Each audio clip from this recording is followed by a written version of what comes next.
আসসালামু আলাইকুম সবাইকে। প্রফেসর স্বামী গল্পের 36 নম্বর পার্ট। তো বেশি কথা না বলে চলুন গল্প শুরু করা যাক। অন্ধকার আচ্ছাদন রাতে সানাউল্লাহর বাড়ির ড্রয়িং রুমে বিরাজমান পিনপিনে নীরবতা। এরকম নিস্তব্ধ কক্ষে ছাদ থেকে সিমেন্ট খসে পড়লেও মনে হবে বড়সড় ব্লাস্ট হয়েছে। এতটাই শুনশান নিরিবিলি থমথমে হয়ে রয়েছে কক্ষটা। হাসি খুশি মাখা মুহূর্তটা নিমিষেই ধূলিসাৎ হয়ে গিয়েছে। কারো মুখে কোনো কথা নেই। একরাশ বিষণ্ণতা নিয়ে দীর্ঘশ্বাস ছাড়ছে। সকলের নজর আইমানের উপর বিস্ময়কর দৃষ্টিতে ফেলফেল করে চেয়ে আছে। মুখবিবর অস্বাভাবিক, কি প্রতিক্রিয়া দেখাবে সেটাই ভুলে গিয়েছে তারা। এতক্ষণ আনিকা মাথা নিচু করে থাকলেও আইমানের কথায় চমকে ওঠে। হতবিম্বল চোখে তার পানে চাই। একাকিত্বের বেদনার মতো ছায়াস্বরূপ ধরা দিয়েছে মন গহীনে। দুরু দুরু বুক কাঁপছে। কম্পিত ঠোঁট নেড়ে কথা বলতে চাইছে, কিন্তু কণ্ঠনালী ভেদ করে তা পারছে না। বুঝলো শব্দভাণ্ডার থিতিয়ে এসেছে প্রায়। কাজল কালো চক্ষু যারা ছলছল করে উঠলো। ছোট্ট মস্তিষ্কের ভেতর হানা দিল বিতৃষ্ণাদায়ক বিদঘুটে চিন্তা। শরীরের রন্ধে রন্ধে ঢুকে গেল উত্তলতা ভগবান স্রোতের হাতছানি। আইমান যদি এঙ্গেজমেন্ট না করে এ সময় ওদের বাড়িতে এসেছে কেন? ফোন করে ছোটখাটো আয়োজন করতে বলেছে কেন? গুটি কয়েক পাড়া প্রতিবেশী আনিকার এঙ্গেজমেন্টের কথা জানে। তারা কি ভাববে? বর্তমান সমাজে ছেলেদের যতই দোষ থাকুক না কেন, সবসময় সমাজে মেয়েদের দিকে আঙুল তুলে তারা ভাববে আনিকার নিশ্চয়ই অন্য কারোর সাথে চক্কট আছে। সেজন্য ছেলের বাড়ির লোক এঙ্গেজমেন্ট না করে চলে গিয়েছে। সেসব বাদ দিলে আইমান এতদিন যা যা করেছে, পাগলামো করেছে, তবে কি সেগুলো সব মিথ্যে? অভিনয় ছিল? কোথায়? আনিকা তো কোনো অভিনয় করেনি। সেও তো মন থেকে এই বেয়াদব ফালতু ছেলেটার উপর দিন দিন দুর্বল হয়ে পড়েছে। তাহলে আইমান হঠাৎ করে এসে হুট করে কেন বলছে এঙ্গেজমেন্ট করবে না? আনিকা তো বলেনি ওর পিছু পিছু ঘুরতে। আইমান নিজ থেকে ওকে জ্বালিয়েছে। বড় লোকের ছেলে বলে কি মধ্যবিত্ত পরিবারের মেয়ে পেয়ে গেম খেলতে যাচ্ছে? নাকি সেদিন রাস্তায় কপাল ফাটিয়েছে বলে প্রতিশোধ নেওয়ার জন্য মনোবাসনা পূর্ণ করতে প্রেমের নাটক করেছে? এরকম হাজারো হৃদয় ভাঙার সম্ভাবনাময় প্রশ্ন আনিকার মগজে কিলবিলিয়ে উঠছে। আগুনের পুরুষারি চোয়াল দই শক্ত হয়ে উঠছে। মেজাজ খারাপ হচ্ছে। শিরায় শিরায় রক্ত টক বগিয়ে উঠছে। অগ্নিচক্ষু নিয়ে আইমানের দিকে চেয়ে রইল অনিমেষ। শক্ত গলায় তাতে দাঁত পিষে বলল, তুই কি মজা করছিস আমাদের সাথে? এটা কি মজা করার সময়? আইমান টান টান হয়ে উঠে দাঁড়ায়, হাত ঘড়িতে সময় বোলায়। ভাঁজ করা শার্টের কলার আবারও টেনে টেনে ঠিকঠাক করে দাম্ভিক সহিত চওড়া গলায় জবাব দিল, আমি মজা করছি না, আই এম সিরিয়াস ব্রো। আগুন বলল, আমার পায়ে পরে দীর্ঘদিন ধরে ঘ্যান ঘ্যান করেছিস আজকের দিনটার জন্য, আর এখন তুই বলছিস এঙ্গেজমেন্ট করবি না? মানেটা কি? আইমান গা ছাড়া ভাবে বলল, করবো না এঙ্গেজমেন্ট করার মুড নেই আমার। আগুনের রাগ যথাসাধ্য আয়ত্তে রাখলো। কণ্ঠ খাদে এনে গমগমে আওয়াজে বলল, আমি নিজের হাত বেশিক্ষণ কন্ট্রোলে রাখতে পারবো না আইমান। রাতের বেলা ড্রামা শুরু করেছিস, থাপিয়ে তোর মুড ছুটিয়ে দিব। এটা কি কোনো খেলা? যখন মুড হবে খেলবি, যখন মুড নেই তো খেলা বন্ধ করে দিবি। আইমান বলল, আমার কথাটা তো শোনো। আনিকার বাবার মুখটা পানসে হয়ে রয়েছে। তিনি একবার মেয়ের দিকে তাকাচ্ছেন তো একবার আইমানের দিকে। মেয়ের জলে টয়টম্বুর অক্ষিকুটো নজরে পড়তে বুকের ভেতর মুচড়ে উঠলো। মেয়েটার মুখটা মলিনতায় ছেয়ে রয়েছে। আনিকার চোখে আইমানের জন্য এক ধরনের মিষ্টি সুখকর অনুভূতি তিনি দেখতে পাচ্ছেন। কিন্তু আইমান যে বলছে এঙ্গেজমেন্ট করবে না, তবে কি তিনি মেয়ের জন্য ভুল ছেলে পছন্দ করে ফেলেছেন? সানাউল্লাহ ব্যথাতুর হৃদয়ে অসহায় চোখে আইমানের দিকে চেয়ে শান্ত কণ্ঠে বলল, হঠাৎ এই কথা বলছো কেন বাবা? আমাদের দ্বারা কোনো অন্যায় বা ভুল হলে বলো, আমরা সেটা শুধরে নিব। এভাবে এঙ্গেজমেন্টের অনুষ্ঠান বন্ধ করে দিলে আমার মেয়েটা কষ্ট পাবে। আজকের ঘটনা গোপন থাকবে না, ঠিক ওই পাড়া প্রতিবেশী কানাঘুষা শুরু করে দেবে। আমার মেয়েটার বদনাম হয়ে যাবে। এঙ্গেজমেন্ট করে নাও বাবা। আনিকা বাবার পানে তাকায়। জীবনে প্রথম নিজের বাবাকে কারো সামনে মাথা নিচু করে অনুরোধ স্বরূপ কিছু বলতে দেখছে, তাও সেটা ওর জন্য। হৃদয় গহনে চিনচিন ব্যথা অনুভব হচ্ছে। টুপ করে গাল বেয়ে এক ফোঁটা নুনা জল গড়িয়ে পড়লো। কেউ দেখার আগে আঙুল দিয়ে ছিটকে ফেলে দিল। আনিকার চোখের জল কেউ না দেখলেও সানাউল্লাহ আর আইমানের নজরে আয়নি। নিজের মনকে শক্ত করলো আনিকা। লম্বা শ্বাস টানলো। যে ছেলে বাড়ি বয়ে এসে অপমান করতে চাই, তাকে আনিকা কখনো বিয়ে করবে না। নিজেকে প্রস্তুত করে আইমানকে তিক্ত করা কথা শোনানোর জন্য ধাতস্থ করলো। সেই মুহূর্তে আইমান দীপ্তিমান সাবলীল বাক্যে ড্রয়িং রুমে প্রত্যেক সদস্যদের মনে ঝংকার তুললো। আইমান অত্যন্ত ধীরচন্মনে কণ্ঠে বলল, আমি আনিকাকে এঙ্গেজমেন্ট নয়, ডিরেক্টলি বিয়ে করতে চাই। বজ্রপাতের নেই চমকে উঠলো সকলে। একে অপরের মুখে চাওয়াচাই করছে। আইমান কি বলছে কারোরই সেটা বোধগম্য হচ্ছে না। আগুন তিরিক্কি মেজাজ নিয়ে প্রশ্ন করলো, যা বলার সরাসরি বল, তোর কথা ঠিক বুঝতে পারছি না। আইমান অধৈর্যের সহিত বলল, সরাসরিতে বললাম, বাংলা ভাষাতে বলেছি, না বুঝার কি আছে? আগুন তীক্ষ্ণ দৃষ্টিতে তাকাই, ভ্রু উঁচিয়ে জিজ্ঞেস করলো, তুই কি বলছিস? তুই জানিস, বুঝতে পারছিস? আইমান বলল, অবশ্যই, আমার ব্যাপারে আমি বুঝবো না। আগুন বলল, পাগলের মতো কথা বলিস না, বিয়ে পরে এঙ্গেজমেন্ট কর আজকের জন্য। আইমান বলল, একবার যখন বলেছে বিয়ে করে তবেই যাব। আগুন ঝাঁজ সমেত মৃদু স্বরে চেঁচিয়ে বলল, তোর বিয়েও করা লাগবে না, এঙ্গেজমেন্টও করা লাগবে না। কার সামনে দাঁড়িয়ে তেরামি করছিস ভুলে যাচ্ছিস? আইমান এ পর্যায়ে কিছুটা দমে গেল। অসহায় মুখ ভঙ্গিতে বলে উঠলো, ব্রো তুমি অন্তত আমাকে বুঝো, আমার একমাত্র আশা ভরসা তো তুমি। রাশেদ বসা হটে উঠে দাঁড়াই, কর্কশ আওয়াজে বলে উঠলো, তুমি কিন্তু এখন বেশি বেশি করছো আইমান। বিয়ে কি হাতের মহাজে চাইলেই পাওয়া যায়? ঝামেলা না করে এঙ্গেজমেন্ট দ্রুত শেষ করে বাড়িতে চলো। আইমান ফুস করে তপ্ত শ্বাস ছাড়ে মিহি কণ্ঠে বলল, আব্বু এঙ্গেজমেন্ট করি অথবা বিয়ে করি তা তো একই, আমাদের পরীক্ষা শেষ না হওয়া পর্যন্ত তো আনিকাকে বাড়িতে তুলবো না।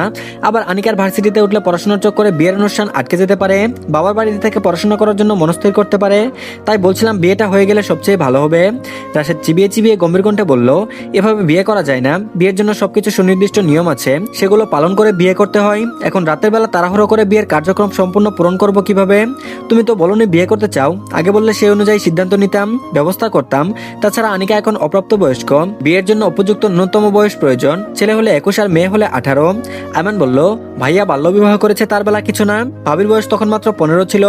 রাশেদ বলল, গ্রামের সাথে তুমি শহরের তুলনা করছো? আয়মান বেশ ভাব নিয়ে বলে উঠল, আমার কাছে একটা সাজেশন আছে আব্বু।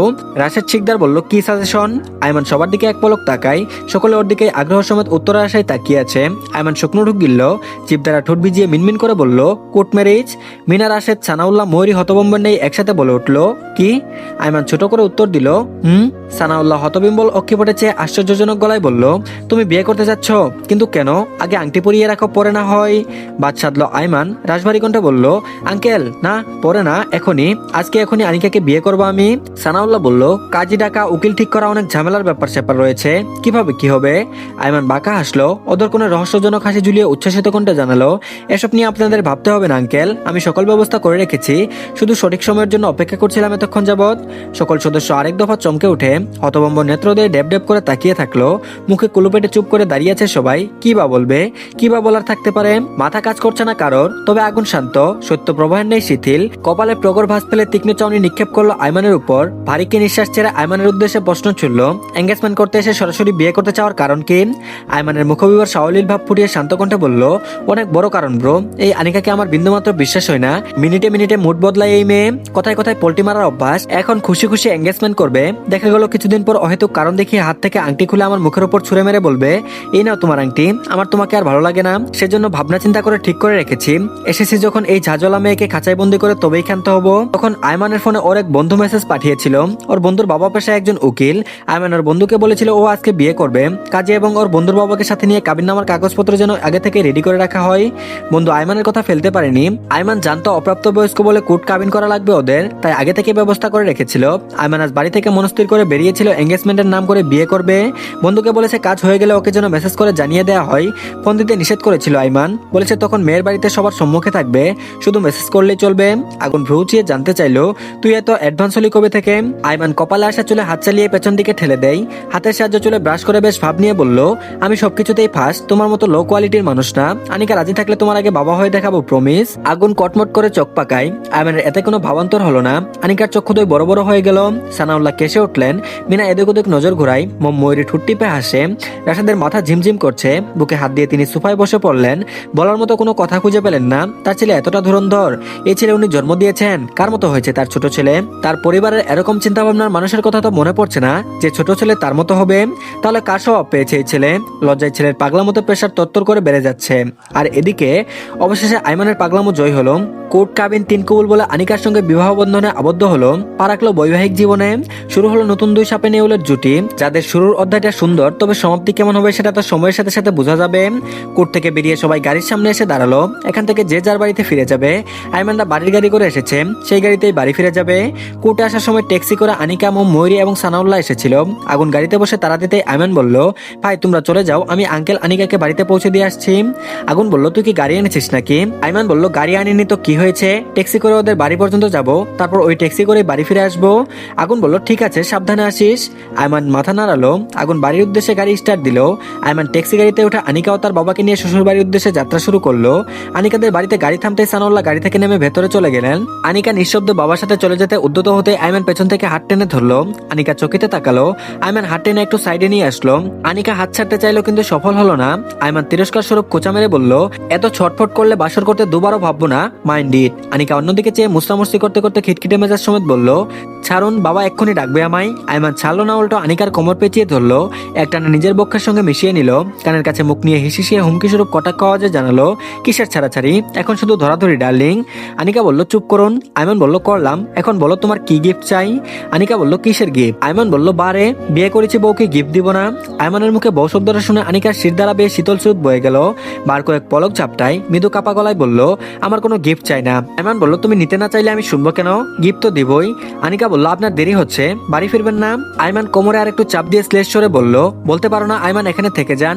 আনিকা নিশ্চুপ রইল। ধাক্কা দিয়ে আইমানকে নিজের থেকে সরিয়ে দিতে চাইলে বরাবরের মতো এবারেও ব্যর্থ হলো তাতে। আইমান ঝুঁকে আসে কিঞ্চিত, আনিকার গালে নাক ঘষে সাফাই দেওয়ার ভঙ্গিতে বলল, গিফট দিয়ে তবেই যাব। তুমি গিফট নিতে যত দেরি করবে আমার তোমাকে ছেড়ে বাড়ি ফিরতে ঠিক ততটাই দেরি হবে। আনিকার শরীর কাঁপছে অস্বাভাবিক গতিতে, আইমানের গরম নিঃশ্বাস ওর চোখে মুখে উপড়ে পড়ছে। হা করে কিছু বলতে চাইলো, তার আগে আইমান ওর কোমল কোষের নেই ঠোঁটজোড়া দখল করে নিল। সহসা আনিকা চোখ খিচে বন্ধ করে নেয়, আইমানের বাহু খামছে ধরলো, দুলে উঠলো মেয়েলি তনুমন। ঠোঁটের মিষ্টি স্বাদ নিয়ে বেশ কিছুক্ষণ পর আইমান আনিকাকে ছেড়ে দিল, কণ্ঠ নিচুতে নিয়ে বলল, নাইস টেস্ট। আনিকা লজ্জাকর দৃষ্টিতে আইমানের দিকে তাকায়। আইমান চেয়েছিল তার পানে, আনিকার বিস্ময়কর দৃষ্টি দেখে চোখ মেরে দিল। আনিকা থতমত খেয়ে যায়, নজর ফিরিয়ে নেয়। আইমান ঠোঁট কামড়ে মিটিমিটি হাসলো। আর এদিকে বাড়িতে ফিরে আগুন বিছানায় গা এলিয়ে দিয়েছে, কপালে হাত ঠেকিয়ে চুপ করে শুয়ে আছে। মম শাশুড়ির সাথে টুকটাক কাজ সেরে রুমে আসলো, দরজা লাগিয়ে লাইট বন্ধ করে বিছানায় আসে। জানালা খোলা, পর্দা সরানো, দূরের সূক্ষ্ম আলোক রশ্মি রুমে আসছে। স্পষ্ট দেখা যাচ্ছে না কিছু, সব ঘোলাটে দেখাচ্ছে। মম ফোনের ফ্ল্যাশ লাইট জ্বালিয়ে আগুনের মুখের সামনে ধরে মিহিকণ্ঠে বলল, শুনছেন? আগুন গম্ভীর কণ্ঠে জবাব দিল, বলো। মম বলল, শরীর খারাপ লাগছে। আগুন বলল, ওহো। মম বলল, কপালে হাত রেখে শুয়ে আছেন যে? আগুন বলল, তৃষ্ণা পেয়েছে। মম উঠে যেতে চাই, আগুন বাধা প্রদান করলো, তারপর বলল, কোথায় যাচ্ছ? মম বলল, পানি আনতে। আগুন হতবাক হয়ে ভ্রু চেয়ে জিজ্ঞেস করলো, পানি কেন? মম বলল, আপনার নাকি তৃষ্ণা পেয়েছে। আগুন বলল, পানির তৃষ্ণা না। মম বুঝতে পারলো না, অবুঝ গলায় প্রশ্ন করলো, তাহলে কিসের তৃষ্ণা? আগুন বলল, তোমার ঠোঁটের। লজ্জায় মমের কান দিয়ে মনে হচ্ছে ধোয়া ছুটছে। তুরন্ত ছিটকে অপাস ফিরে খাটের কার্নিশ ঘেঁষে শুয়ে পড়লো।